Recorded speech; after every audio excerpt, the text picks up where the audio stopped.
Elementary Theosophy by a student of Catherine Tingley. Chapter 5. Reincarnation. In a preceding chapter we have considered incarnation. It now remains to say little of reincarnation.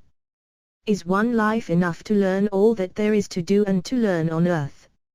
Are we perfect characters? Have we made life on earth all it might be, learned to live in harmony with each other, developed all the faculties possible to us, learned all about the life of the matter of which the planet is composed? If not, does it not seem likely that the causes which brought us here once may bring us again, and again, until we have done these? Law and inclination will work together and supplement each other. For those who die hating, there is the law that they shall return in order to learn to love. Those who die loving, will wish to return to those they love. Would one who loves all humanity and pities it in its pains and struggles onward, willingly leave it forever while he knew there was help he could render? What right have we earned to some other heaven while we have not made this life the heaven it might be? Nearly all of us have done injuries and given pain at some time. If we consider that, should we not wish to come again to pour at least as much good into the stream of human life as we poured evil, to meet those that we once pained, and by loving deed take away the pain even if time should have covered it over and hidden the wound? Sudden unexplained impulses to do kind actions to people we have never met, in this life, before, may sometimes be unconscious desire to pay some debt of old unkindness. We are not without other suggestions of previous life. Some people we seem to recognize at once, liking or disliking, as we say by instinct.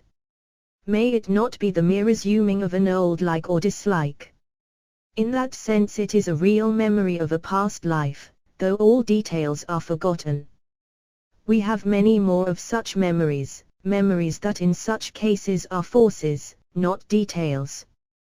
We are born with marked characters, tastes, aptitudes, powers, in this or that direction. Where did we get them? Where did the infant Mozart learn music? Is it heredity? But how when these things have no counterpart in the parents? They are surely a species of memory. Clearer memory we have not because we have not the old brain. The brain, the first fact storer, is new. The soul, the real and final fact storer, has its memory overlaid by the throng of impressions and sensations that life and the living body bring. At death we have often heard, and Theosophy teaches, that every detail of the closing or closed life comes up from the brain before the gaze of the departing soul. It registers in its own memory all that are of value to it and they become eternal. But at its birth it does not fill the new brain with them. The tablets of the brain are wanted for other things. It merely brings into the brain and body the general effect, some general memories, as we have noted. When we have grown stronger in life, when birth does not bring bewilderment, when we shall have learned not to be the prey of the body but its strong and quiet master, then we shall have also learned to bring back to our own attention, at need, whatever clear memories of the past will be useful. But so far, the presence of such detailed memories would be confusing and painful, diverting our attention from more important work. Whatever we acquired in the past life, of unselfishness, of will, of power of concentration, of power of thought and observation, of power of self-control, that we bring undiminished for use in this life, and it is enough. Anything more, if in part useful, would have its usefulness outweighed by its painfulness and confusion. We should be tempted to dwell with bygone memories instead of present duties. It will be natural to say, have I then to be an infant and an old man again and again, with childish faculties and pleasure in the one case, and fading faculties and second childishness in the other? Are we entitled to promotion to another lesson till we have learned well the one in hand? We have not yet learned to be an infant properly, or an old man or woman properly. These are lessons of life still unlearned. The soul of each of us has yet to learn, at and after birth, to stand apart from the infant body in which it will incarnate, and, while watching and protecting and guiding and developing that, to keep up its own work and self-conscious being. For the soul has work of its own. As the infant body and mind pass to childhood and manhood, the soul will consciously blend itself more and more, until at last, still holding itself as a soul, it will have wholly incarnated. But at present it cannot do that in the case of ordinary humanity. As it detaches itself from its own world, from its Father in secret, it loses itself in the body. With most of us it remains almost lost till death again frees it, without ever having recognized itself as a soul. But when we have learned infancy, we shall find one of our joys in overshadowing and training the young life with which in due course we shall blend our soul life to make the perfect man, and in helping the vivid little lives that make up the infant body, to move a step onward in their progress. Those that enter and compose the body later are less plastic. And so with old age. We have not learned it. There should be no loss of faculty, the mind should become deeper and wiser with the gathering years.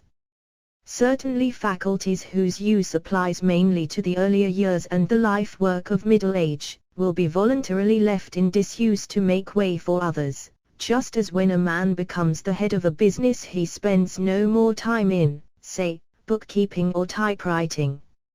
He attends to higher matters.